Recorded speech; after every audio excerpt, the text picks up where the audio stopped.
నమస్తే, నేను మీ జాకీర్ హుస్సేన్.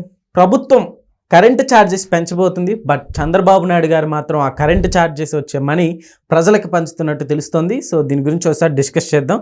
ప్రస్తుతం మనతోటి సీనియర్ జర్నలిస్ట్ సిఎస్ రావు గారు ఉన్నారు. వెల్కమ్ చెప్పేద్దాం. నమస్తే సార్. నమస్తే. ఏంటి సార్ ఇది రివర్స్ గేమా లేకపోతే చంద్రబాబు నాయుడు గారు చెప్పిన కామెంట్స్ అసలు ఏంటి? జనరల్గా ఇప్పటి వరకు ప్రజలకు తెలిసింది ఏంటంటే కరెంట్ ఛార్జీలు పెంచుతారు, ట్రూ అప్ ఛార్జీలు వేస్తారు, తర్వాత సర్ఛార్జీలు వేస్తారు, ఇదే కదా తెలుసు. యాక్చువల్గా గత ప్రభుత్వం అంటే 2019 నుంచి 2024 వరకు ఉన్నటువంటి ప్రభుత్వం ఓకే ట్రూ అప్ ఛార్జీలను పెంచాలి అని చెప్పి వాళ్ళు ఒక ప్రపోజల్ పెట్టారు. దాని ప్రకారం దాదాపుగా 8,000 కోట్లు ఏమో సుమారుగా థింక్ కరెక్షన్ అమౌంట్ 8,000 కోట్ల వరకు భారం పడేలాగా విద్యుత్ రెగ్యులేటరీ కమిషన్కి ఒక ప్రపోజల్ ఇచ్చింది జగన్మోహన్ రెడ్డి గారి ప్రభుత్వం. ఓకే. సో ఆ ప్రపోజల్ను ఓకే చేసేస్తే ఇప్పుడు ఒక 8,000 కోట్ల పైగా వచ్చేస్తాయి ఆంధ్రప్రదేశ్ ప్రభుత్వానికి.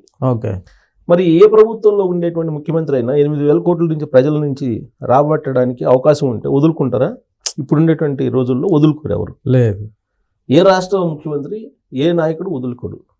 ఎందుకంటే ఆ 8,000 కోట్లు వస్తే కనుక ఇంకో దానికి ఖర్చు పెట్టడానికి అవకాశం ఉంటుంది, ప్లస్ బకాయిలు తీర్చడానికి అవకాశం ఉంటుంది, లేదంటే ఏదో ఒక పెండింగ్ బిల్స్ చెల్లించడానికి ఉంటుంది అని అనుకుంటారు. కానీ ఆంధ్రప్రదేశ్లో ఇప్పుడు నమ్మినా నమ్మకపోయినా 450 కోట్ల రూపాయలు పంచుతున్నారు ఇప్పుడు. ఎవరికి? విద్యుత్ వినియోగదారు. దాదాపు 1,50,00,000 మంది విద్యుత్ వినియోగదారులు ఉన్నారు. అసలు ఎట్లా పాసిబుల్ సార్ ఆంధ్రప్రదేశ్లో? ఇది ఎలా పాసిబుల్ అంటే ఈ 450 కోట్లు ఎలా పంచుతున్నారు అని అంటే యాక్చువల్గా మనం విద్యుత్ కొనుగోలు చేస్తారు. కొనుగోలు చేసేటప్పుడు ఒక్కో ప్రభుత్వం ఒక్కో రకంగా కొనుగోలు చేస్తుంది. అయితే ఇప్పుడు గత ప్రభుత్వానికంటే కూడా ఇప్పుడు తగ్గించి విద్యుత్తును కొనుగోలు చేస్తుంది ఇప్పుడు ఉన్నటువంటి ప్రభుత్వం. వాటిని సర్దుబాటు ఛార్జీలు అంటారు. అందుకే సర్దుబాటు ఛార్జీల కింద గతంలో ఎప్పుడు పెంచి కొనుగోలు చేయడం తప్పితే తగ్గించి కొనుగోలు చేయలేదు. ఒకవేళ తగ్గించి కొనుగోలు చేసినా కానీ ఆ తగ్గింపు కొనుగోలు చేసినటువంటి ఆదాయం ఏదైతే వస్తుందో దాన్ని ప్రజలకి ఏమి ఇవ్వలేదు, ఇచ్చిన దాఖలాలు లేవు. కానీ ఈ సర్దుబాటు ఛార్జీలు ఏదైతే ఉన్నాయో ఈ సర్దుబాటు ఛార్జీలను ఇప్పుడు ఈ 450 కోట్లు తక్కువ రేటుకి కొనుగోలు చేశారు. గతం కంటే తక్కువ రేటుకి కొనుగోలు చేశారు. ఆ తక్కువగా కొనుగోలు చేసినప్పుడు వచ్చేటువంటి మిగిలేటువంటి ఆదాయం ఉంటుంది కదా, ఆ 450 కోట్లు ఉంది. అది ఈ 450 కోట్లని ఈ 1,50,00,000 మంది వినియోగదారులకి పంచేటువంటి ప్రయత్నం. అంటే పంచడం అంటే డబ్బులు ఇవ్వటం కాదు, మీకు వచ్చేటువంటి బిల్స్లో అడ్జస్ట్ చేయడానికి. ఏ విధంగా అయితే సర్దుబాటు ఛార్జీల కింద గతంలో హైగా విద్యుత్ బిల్లులు వేశారో ఇప్పుడు ఈ 450 కోట్ల మేరకు బిల్స్ తగ్గించి వస్తాయి వినియోగదారులకి. ఓకే. బిల్స్ తగ్గించి యాక్చువల్ మీకు వచ్చేటువంటి బిల్లు కన్నా కూడా తగ్గించి బిల్లు వేస్తారు. ఇది ఒక కొత్త పోకడ అనుకోవాలి. ఏ ప్రభుత్వం కూడా బిల్స్ తగ్గించి వేసిన దాఖలాలు లేవు. ఒకసారి పెంచుకొని పోవడం తప్పితే తగ్గించినటువంటి దాఖలాలు ఎక్కడా లేవు. ఇప్పుడు ఆంధ్రప్రదేశ్లో AP DCL, AP CPDCL, AP EPDCL ఉన్నాయి. అంటే ఆంధ్రప్రదేశ్ సదరన్ ఎస్పీడిసిఎల్ అంటే డిస్ట్రిబ్యూషన్ కంపెనీ. అంటే ఇవి 3 పంపిణీ సంస్థలు ఇవి. Okay. AP SPDCL, AP CPDCL, అలాగే ఏపీ ఈపీడిసిఎల్ అంటే ఈస్ట్ పవర్ డిస్ట్రిబ్యూషన్ అని లిమిటెడ్ అని. అలా ఏపీ అది 3 ప్రాంతాలుగా east, central, south, central, east, ఇలా 3 ఉంటాయి. ఈ 3 ఏం చేస్తాయంటే విద్యుత్తును కొనుగోలు చేసి డిస్ట్రిబ్యూట్ చేస్తాయి ప్రజలకి. ఓకే. ఆ డిస్ట్రిబ్యూట్ చేసినప్పుడు ఈ కొనుగోలు చేసేటప్పుడు ఎక్కువగా కొనుగోలు చేసినప్పుడు నీకు ఇమీడియట్గా ఛార్జీలు పెంచితే ఒప్పుకోరు కదా. అందుకని అవి పెంచుకోకుండా అదే రేటుతో ఇస్తూ వచ్చి జగన్మోహన్ రెడ్డి గారి గవర్నమెంట్లో సర్దుబాటు ఛార్జీలు అని చెప్పి గతం తాలూకు అప్పులు ఆయన టైంలో ఎక్కువగా కొనుగోలు చేసినటువంటి రేట్ల సంబంధించినటువంటి ధరలు ఇవన్నీ కూడా సర్దుబాటు ఛార్జీల కింద రకరకాలుగా వసూలు చేశారు. ఎప్పుడు ఎవరికి ఎంత బిల్లు వస్తుందో కూడా దానికి ఒక సైంటిఫిక్గా రీజనల్ ఉండేది కాదు.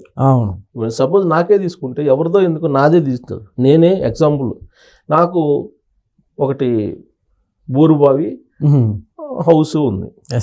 అయితే ఈ బోరుబావికి హౌస్కి రెండింటికి కలిపి ఒకే బిల్లు వచ్చేది గతంలో.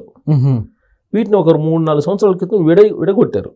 Bore house. బోర్కి వచ్చేసి చాలా మినిమం ఉంటుంది, హార్స్ పవర్కి తని చాలా తక్కువ ఉంటుంది.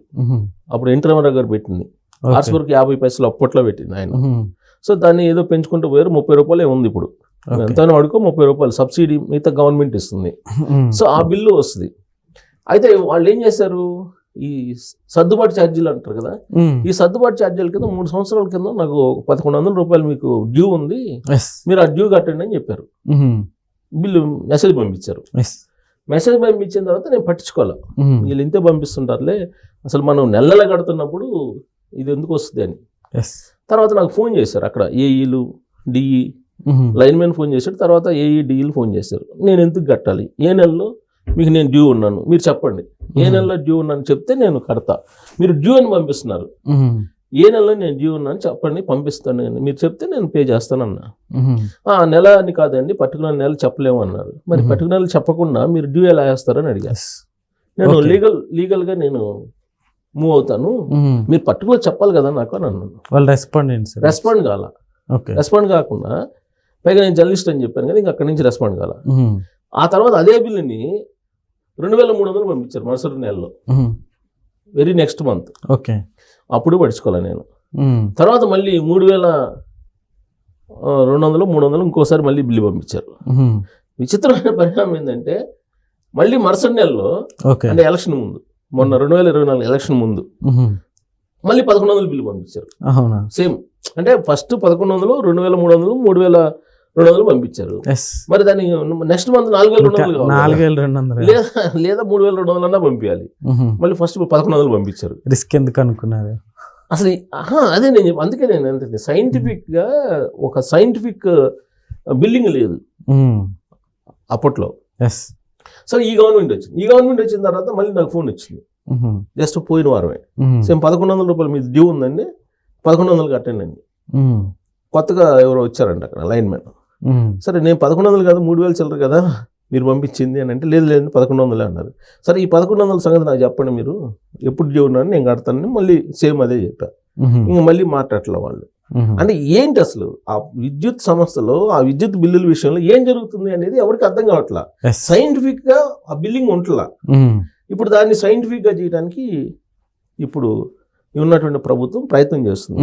దాంట్లో భాగంగా విద్యుత్ కొనుగోలు చేసినప్పుడు తక్కువ రేటుకు కొనుగోలు చేశారు కాబట్టి గతం కంటే, సపోజ్ గతంలో యూనిట్ ఒక 4 రూపాయలు కొనుగోలు చేశారు, ఇప్పుడు ఒక 3 రూపాయలు వచ్చింది అనుకో యూనిట్కి, అంటే ₹1 మిగిలింది యూనిట్కి. సో అలా కొన్ని 450 కోట్ల రూపాయలు మిగిలింది.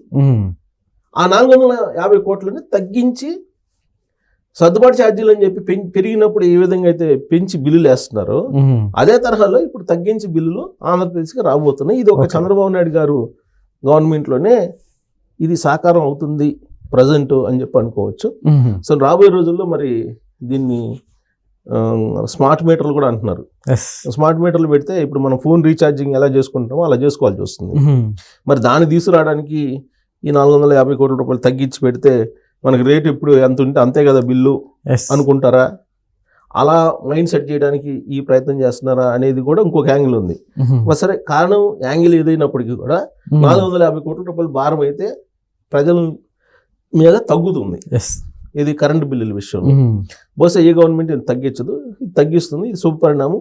రాబోయే రోజుల్లో సంస్కరణలను మరింత వేగంగా చంద్రబాబు గారు తీసుకెళ్ళగలరు. ఆల్రెడీ విద్యుత్తులో సంస్కరణలు తీసుకొచ్చింది కూడా ఆయనే. సో ఈ సంస్కరణలు మరింత తీసుకొస్తే కానీ ఇంకా డబ్బులు మిగిలితే ఇంకా కరెంటు ఛార్జీలు తగ్గించి ఇంకా ఆయన సుపరిపాలన అందించే అవకాశం ఉంది. ఈ మధ్యకాలంలో వైఎస్ఆర్ కాంగ్రెస్ పార్టీ వాళ్ళు కరెంట్ ఛార్జీలు పెంచుతున్నారు, అదిగో కరెంట్ ఛార్జీలు పెంచుతున్నారు, ఇదిగో అని చెప్పి జనాల్లో పెద్ద ఎత్తున ప్రచారం చేశారు. కరెంట్ ఛార్జీలు పెరగలేదు, ఇంకా తగ్గే అవకాశం ఉంది. Okay sir, thank you.